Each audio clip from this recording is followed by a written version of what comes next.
Really. Now we're going to turn to Mike Seidel. Mike, good morning. You'll still look wet. I'm still wet, Marshall. We're getting heavy rains again here at the Cape Ann area. This is Bass Rocks here, Atlantic Road off to your right. The Atlantic Ocean still frothy and churning.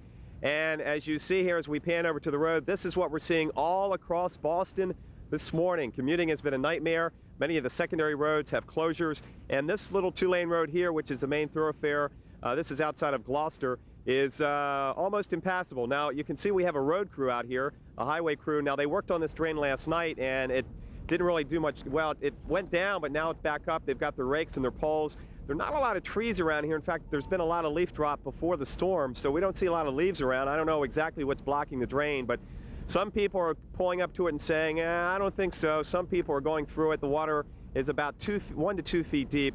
It's still, again, a very tenuous situation, and we've got traffic backed up here on Atlantic Road. Now, as we pan out over the Atlantic, you'll see, look out, looks like this Cherokee is going to run me over.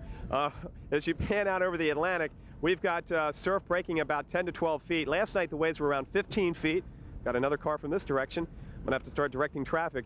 The thing that is really different this morning, Marshall, is the fact that the wind is virtually non-existent, and the visibility has come down over the past couple of hours. We've got a lot of fog. Now in Boston, serious problems continuing.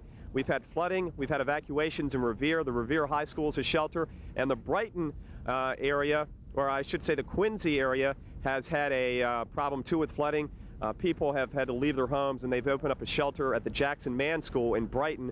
As far as the major highways in Boston, they're in pretty good shape, but what everybody is doing, for instance, on the Mass Pike, everybody's getting off Highway 2 and 9 because of blockages due to the water like we're seeing here, and they're all funneling in on the Mass Pike this morning. That was causing problems.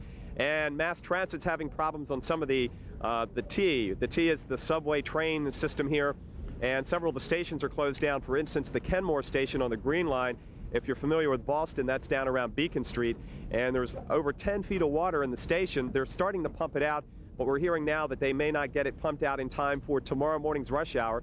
What they did this morning is they brought in 100 buses to help ferry those commuters who could not finish their transit into work.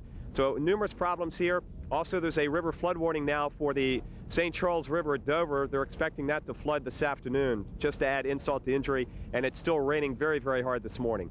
Mike, thank you for that report. We'll check back with you in about a half an hour. Mike Seidel up just outside of Gloucester, Massachusetts. Meanwhile, we'll